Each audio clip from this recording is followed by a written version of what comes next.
information. He's got a wealth of knowledge in there. But you're probably watching this video wondering, like, what is the best ideal irrigation for your personal garden? Well, welcome back to the Cottage Farmstead. We haven't met before. I'm Rebecca, and here is Farmer Nathan. He hasn't been in the videos a whole lot lately as he's been busy over at Growing Green Family Farm all summer. But it has been hot and steamy and very, very dry here in our part of South Carolina this summer. So I thought I'd sit down with Farmer Nathan and talk irrigation a little bit, because we have been keeping our garden alive and thriving despite the drought by using a couple different types of irrigation. And we've been asked before about like recommended irrigation and what to use. And there are pros and cons of different varieties of it. So I figured I'd sit down with the expert here who set up our irrigation system for us to answer some of those questions. So with irrigation, there are several different types that you can choose from. There are soaker hoses or drip irrigation, there's overhead, or there's even micro misters. The challenging thing is, how do you know when to use what type of irrigation? For each of them have great benefits and also some disadvantages depending on what your ecosystem is. For us, for instance, we did a lot more with drip irrigation this year for water conservation, but also it enabled us just to be able to really reduce the amount of blight on tomatoes and peppers. So that's one area of which the drip irrigation really shines, because moisture on those plants in particular, on the leaves, it will cause different types of blights, where there's early blight, late blight, black spot, and those, once it takes hold on a plant, can wreak havoc very quickly. So with drip irrigation, it uses a lot less water versus overhead irrigation, because overhead irrigation, you're having to cover 100% of the area. So that includes your aisles. But with drip irrigation, it's only where your plants are. The only problem with drip irrigation is you have to run it for longer durations of time, because it's dripping the moisture one drip at a time. What's nice about this, you can precisely put it where you want it, and it doesn't matter if it's windy, because it's on the ground. That tape is right on the ground, so you know right where it's going to go. With that being said, it usually has to run for at least 45 minutes, if not an hour at a time, in order to get the water saturated and to get a nice deep soaking, because you want to draw those root systems in. Now the con with drip irrigation is, let's say you want to plant some fresh arugula or like some lettuces that are direct sowed, any seeds in particular. It is hard with drip irrigation to get those seeds to germinate well, because you need constant moisture at the surface of the soil. This is hard to manage because with drip irrigation, your moisture is going to be very narrow at the surface of the soil where the drip tape is, but go into a wedge shape as it penetrates the soil surface. Since this is the case, you'd have to plant the seeds very close to the tape, but with the constant winds we have here, it wicks that moisture away constantly off of that soil, drying it out much quicker and making it harder to direct sow with the drip tape. Overhead irrigation with leafy greens, in particular when it's hot and dry like we've been here, it knocks that temperature down. So it enables you to get your arugula, your lettuces, and all of your other leafy greens like kale and Swiss chard to continue to thrive late into the summer. We at Growing Green have actually had incredible harvests of arugula in particular, just because we're doing that constant application of cold water on top of the plant, just to knock both the soil surface but also the leaf surface temperature down. The con though, you're watering your aisleways, which means those weeds are going to grow much more readily. So weed prevention can become more challenging with this particular application of irrigation, because it's doing 100% of the area. This also means you're wasting some moisture as well. So if you need to conserve moisture, or in drier climates where you don't have a good city or municipal water source, for instance, then you might not want to choose overhead irrigation. But since we have a well, that hasn't been as much of an issue, so we have used that tactfully in particular areas where we need broadcasted moisture for even penetration. And the last option that we will mention here are misters or mini emitters. These are sprinklers of which are shorter to the ground, but still broadcast the moisture.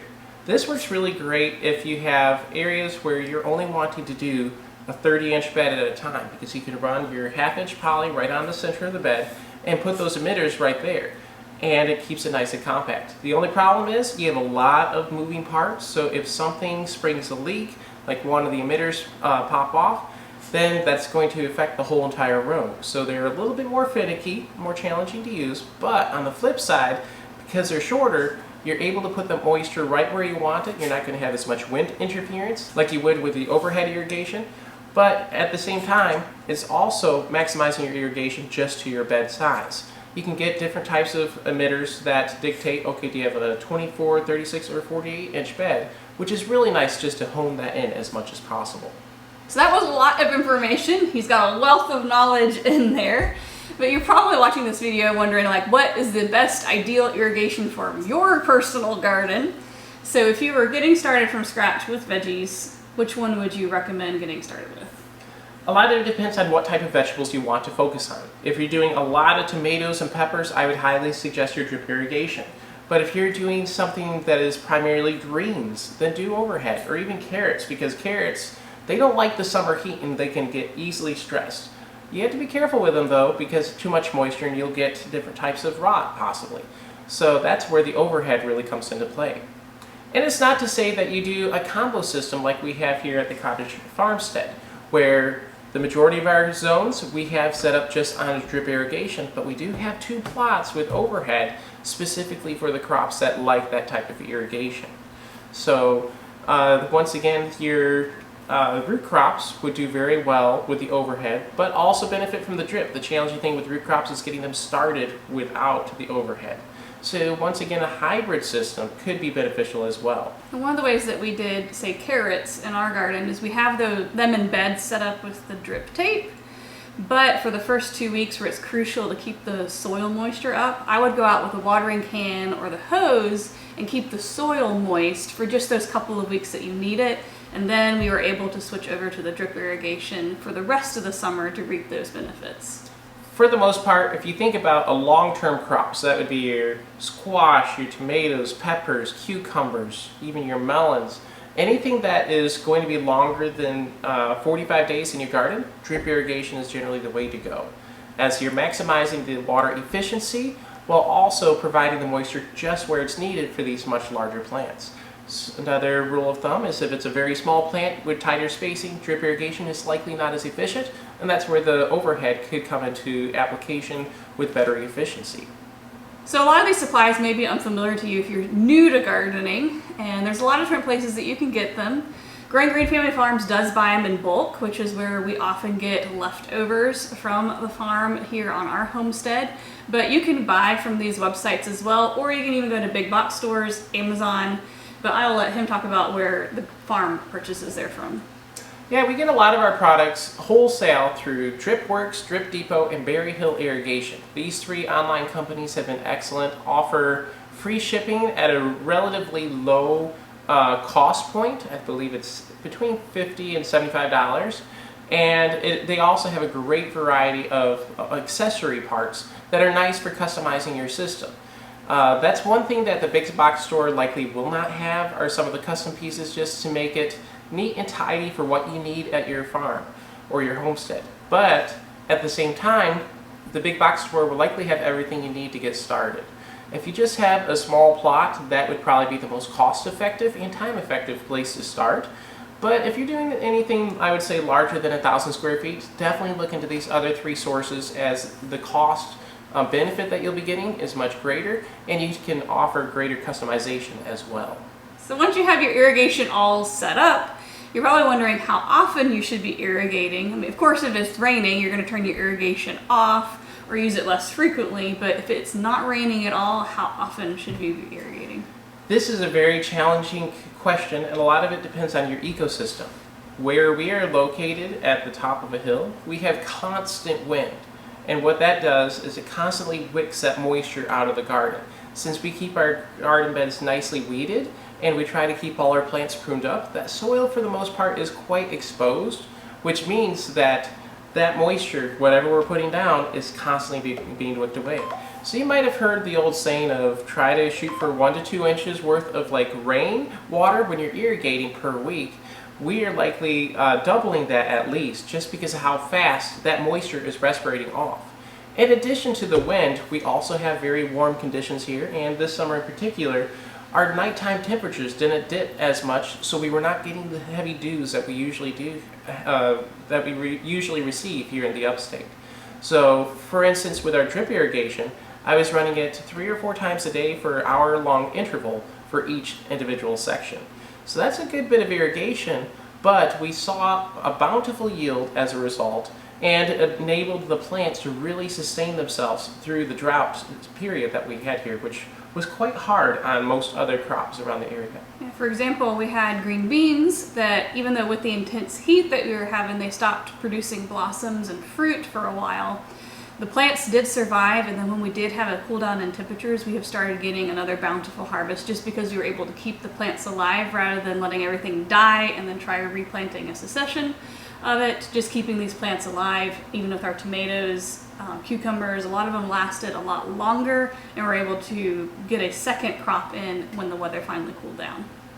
So that was for drip irrigation. When you're doing overhead irrigation, we shorten that interval quite significantly. So on our farm, we don't do as much here, but most of our intervals are about 10 to 15 minutes long, 4 times a day.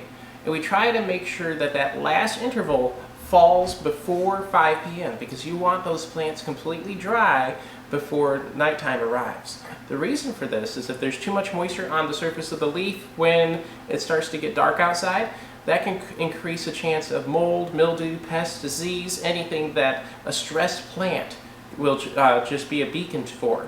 And this is very important with food safety in mind and wanting something that's a marketable product to be mindful of. So as we're continuing to lose our daylight in the evenings, we'll continue to cut what time that last irrigation cycle is further back, just to try to reflect that as much as possible to make sure those plants are nice and dry before night arrives. So with him talking about like 4 times a day and this many minutes and that, it can seem really complicated and like you have to be setting alarms on your phone and going outside and turning things on and off. And this is where irrigation timers come into play. Last year, I think, was the first time that we started using one in our own garden, and it was a huge game changer.